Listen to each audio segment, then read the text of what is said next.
గుమ్మనూరు జయరాంకి తెలియజేస్తున్నాం, నీ నోరు అదుపులో పెట్టుకోండి. అన్న రైతుల పక్కనే ఉన్నామని చెప్తున్నారు. వీళ్ళు నిజంగా రైతుల పక్క ఉంటే మరి ఈరోజు ఆదోని మార్కెట్ యార్డ్లో వేరుశనగ పంట కొనుగోలు చేయక 13 రోజులైంది. ఈ ఇళ్ళు ఎక్కడుండారని మేము అడుగుతున్నాము. నిజంగా రైతుల పక్క ఉండేవాళ్ళు రైతుల కాడ వేరుశనగకాయల్ని మరి వ్యాపారస్తులకు కానీ లేదా ప్రభుత్వమే కొనుగోలు చేయాలి కదా. మరి కొనుగోలు చేయకున్నట్లే ఈరోజు ఈ కూటమి ప్రభుత్వం ఎక్కడుందని అడుగుతున్నాము. ఈరోజు పక్కనే గుమ్మనూరు జయరాం గారు ఈరోజు సోలార్ వాళ్ళకి భూములు అప్పు చెప్తున్నాడు. కోట్లాది రూపాయల ముడుపులు తీసుకుంటున్నాడు ఆయన.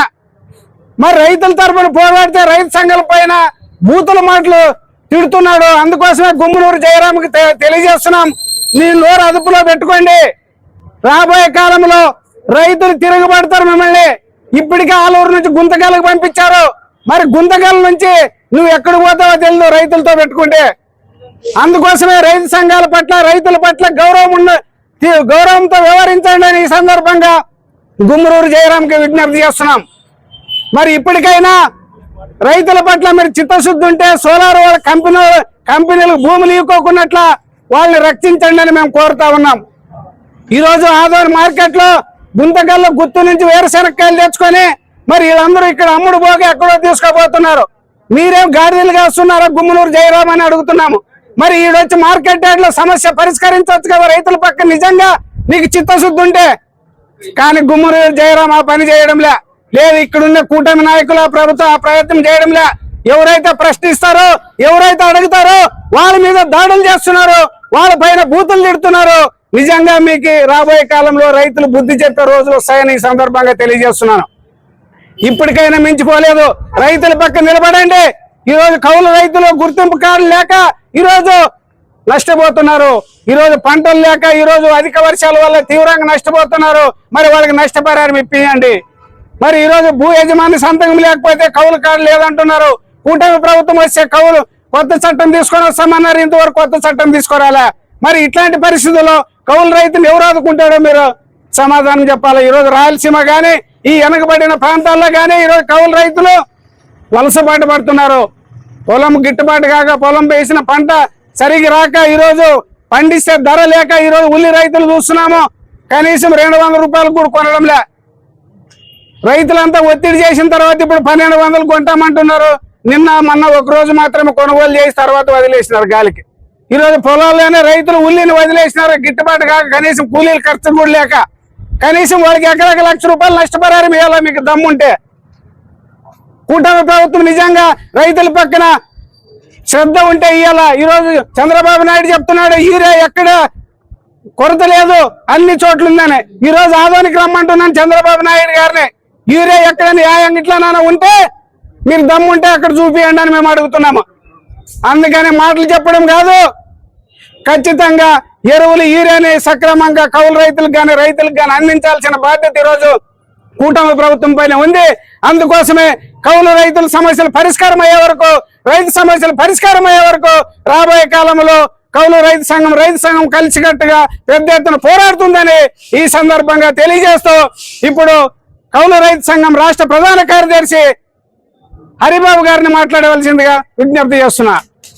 రైతులకు గ్రామ సభల ద్వారా తక్షణమే గుర్తింపు కార్డులు ఇచ్చి అన్నదాత సుఖీభవ, బ్యాంకుల ద్వారా పంట రుణాలు, అట్లాగే ఈ క్రాప్ నమోదు చేయాలని, అట్లాగే యూరియా ఇట్లాంటి ఎరువుల్ని కౌలు కార్డులకి కౌలు రైతులకు కూడా అందించాలని వెంటనే, అట్లాగే సంక్షేమ పథకాలు ఇతర సంక్షేమ పథకాలు బీమా పరిహారం కానీ పంట నష్ట పరిహారం కానీ తక్షణంగా కౌలు రైతులకు ఇచ్చి ఆదుకోవాలనే డిమాండ్తో ఈరోజు ఈ నిరసన కార్యక్రమాన్ని చేస్తున్నాము. ఈ నిరసన కార్యక్రమానికి ముఖ్య అతిథిగా వచ్చినటువంటి కౌలు రైతు సంఘం రాష్ట్ర ప్రధాన కార్యదర్శి హరిబాబు గారికి, అట్లాగే రైతు సంఘం నాయకులకు, కౌలు రైతు సంఘం నాయకులు దస్కిర్ భాషకు, రైతు సంఘం జిల్లా ఉపాధ్యక్షులు హనుమంత్ గారికి, అట్లాగే మల్లయ్య గారికి, వ్యవసాయ కార్మిక సంఘం జిల్లా ఉపాధ్యక్షులు లింగన్న గారికి, అట్లాగే తిక్కన్న గారికి, వ్యవసాయ కార్మిక సంఘం రైతు సంఘం జిల్లా కమిటీ సభ్యులకు, అట్లాగే కౌలు రైతులకు అందరికి కూడా పేరు పేరున ధన్యవాదాలు తెలియజేస్తున్నాము. ఈ ఆదోని రెవెన్యూ డివిజన్ ప్రాంతంలో ఈరోజు కౌలు రైతుల పరిస్థితి చాలా దారుణంగా ఉంది. కౌలు రైతులు ఎక్కువ కౌలు చెల్లించి ఈరోజు వ్యవసాయం చేస్తున్నారు. వ్యవసాయం గిట్టుబాటు కాక పంట దిగుబడి అంతంత మాత్రం రావడము, వచ్చిన పంటకి గిట్టుబాటు ధర లేక ఈరోజు అప్పుల పాలై ఆత్మహత్యలు చేసుకుంటున్నారు. రోజు మన పేపర్లో చూస్తున్నాం, కౌలు రైతులు నిరంతరము ఏదో ఒక రోజు ఎక్కడో ఒక దగ్గర ఈరోజు లక్షలాది రూపాయలు అప్పులు చెల్లించలేక 10 లక్షలు 20 లక్షలు అప్పుల భారం భరించలేక ఈరోజు అధిక వడ్డీలకు అప్పులు తెచ్చి వాళ్ళు పెట్టే బాధలు తట్టుకోలేక ఈరోజు కౌలు రైతులు ఆత్మహత్యలు చేసుకుంటున్నారు.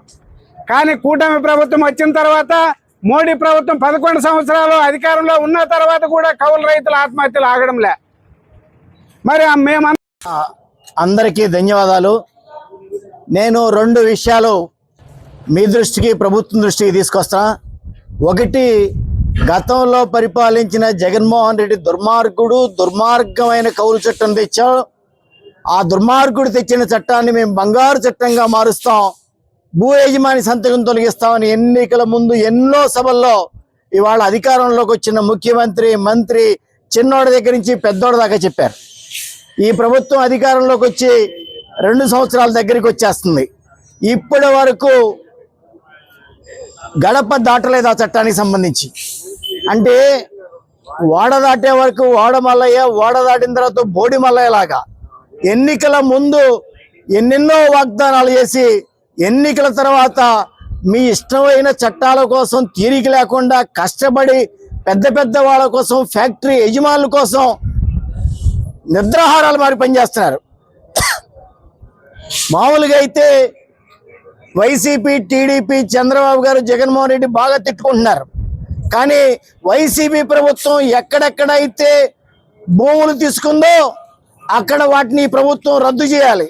కానీ వైసీపీ ఇచ్చిన భూముల నోటిఫికేషన్కి ఈ ప్రభుత్వం అదనంగా కలిపి ఆయన 10,000 ఇస్తే నేను 8,000 ఇస్తాను, నేనేం తక్కువ తెలియదని చెప్పేసి ఎన్నికల బాండ్లలో డబ్బులు తీసుకుని వేల ఎకరాల భూముల్ని కంపెనీలకు కట్టబెట్టే మీరు ఎకరం, 2 ఎకరాలు, 5 ఎకరాలు కౌలు చేసుకునే కౌలు రైతుల చట్టం తీసుకురావడానికి ఎందుకు తీరుబడలేదని చెప్పేసి అడుగుతున్నాం. అందుకనే ఈ ప్రభుత్వం చిత్తశుద్ధి ఉంటే రేపు 22వ తారీఖు లోపు కౌలు చట్టం మార్చుతానని చెప్పి ప్రకటించి రేపు అసెంబ్లీలో చట్టం చేయాలి. లేని పక్షంలో రాష్ట్రంలో ఉన్న కౌలు రైతులందరినీ అసెంబ్లీ జరుగుతూ ఉండగా సమీకరించి మీరు రైతుల పక్షమో భూ యజమానుల పక్షమో తేల్చుకోమని చెప్తాం. అంతే. ఈ ప్రభుత్వం కూడా వైసీపీ లాగానే భూ యజమానులకి లొంగిపోయి, భూ యజమానులకి దాసోహం చంద్రబాబు నాయుడు గారు కూడా వాళ్ళ పక్షం వహించి కౌలు రైతులను గాలికి వదిలేసేవా అని చెప్పేసి ప్రశ్నిస్తున్నాం. రెండవ విషయం, ఈ ప్రభుత్వం అధికారంలోకి వచ్చిన తర్వాత, మోడీ గారితో జతగట్టిన తర్వాత అన్ని పంటల ధరలు పడిపోయినాయి. కారణం ఈ దేశ ప్రధానికి అడుగులకు మడుగులొస్తే రాష్ట్ర ప్రభుత్వం అమెరికా వాళ్ళకి లొంగిపోయి ఆక్వాకి సంబంధించి సుంకాలు వేస్తే ఒప్పుకుంటావు, మన దేశానికి ప్రతి దిగుమతి చేస్తున్నానంటే ఒప్పుకుంటావు. అంటే ఈ దేశంలో ఉన్న ప్రతి రైతులు, మిర్చి రైతులు, పొగాకు రైతులు, ఆక్వా రైతులు ఎవరు పోయినా సరే నీకు అమెరికా కావాలి, ట్రంప్ కావాలి, ఈ పెద్ద కంపెనీలే కావాలా, వీళ్ళ ఓట్లే తీసుకుని గెలుద్దామని చూస్తున్నావా అని చెప్పేసి అడుగుతున్నాం. అందుకనే పంటల ధరలు కాపాడాలని ప్రభుత్వాలు, చేతగాని ప్రభుత్వాలు, ఆ ప్రభుత్వాలు ఏంటంటే కనీసం మేము చేయలేకపోతున్నామని క్షమాపణ చెప్పాలి, లేకపోతే రైతులకి బోనస్ అన్నా ఇవ్వాలి. కాబట్టి ప్రతి పంటకి ఇంత బోనస్ అన్నా ఇచ్చి వీళ్ళ కాపాడాలని చెప్పేసి కోరుతున్నాం. అది కూడా చేత కట్టలేదు. అందుకనే బ్యాంకు రుణాలు కూడా ఉన్నాయి, అవి రట్టలేదు. యూరియాదైతే తంతు, అక్కడ ఏసీ రూమ్లో కూర్చుని మేము అంత ఇచ్చాం, ఇంత ఇచ్చాం, ఎంత ఇచ్చావో ఏ ఊరికి వస్తావురా, మేము కూడా అక్కడికి వస్తాం. అక్కడ రైతులు కనుక మాకు యూరియా అందిందంటే మేము చెంపలేసుకుని క్షమాపణ చెప్పి ఎంతకి వెళ్ళిపోతాం. లేదు యూరియా అందకపోతే నువ్వు క్షమాపణ చెప్పి నా వైపు నుంచి తప్పు జరిగిందని చెప్పి ఇప్పటి నుంచైనా అందరికీ ఎరువులు అందించడానికి ప్రయత్నం చేయి. నాణ్యమైన విత్తనాలు ఇవ్వు, నాణ్యమైన ఎరువులు ఇవ్వు, లోన్లు ఇవ్వు, పంటలకి గిట్టుబాటు ధర ఇవ్వు. వీళ్ళందరూ ఓట్లు కావాలి, వీళ్ళ బతుకులు నీకు అవసరం లేదు. అందుకనే రాష్ట్రంలో 32 లక్షల మంది కౌలు రైతులు ఉన్నారు. అంటే వీళ్ళ కుటుంబాలతో కలుపుకుంటే 1 కోటి ఓట్లు అవుతాయి. ఈ కౌలు రైతుల 1 కోటి ఓట్లు తారుమారైతే ప్రభుత్వాలు తలకిందులవుతాయి. అది గుర్తెరిగి మసలు కావాలి ప్రభుత్వాలని చెప్పి హెచ్చరిస్తూ భవిష్యత్తులో పోరాటాలకి కౌలు రైతులు కూడా పెద్ద సంఖ్యలో హాజరై ఈ ప్రభుత్వానికి మెడలు వంచడానికి కలిసి రావాల్సిందిగా విజ్ఞప్తి చేస్తూ అవకాశం ఇచ్చిన మీ అందరికీ ధన్యవాదాలు తెలుస్తున్నాను.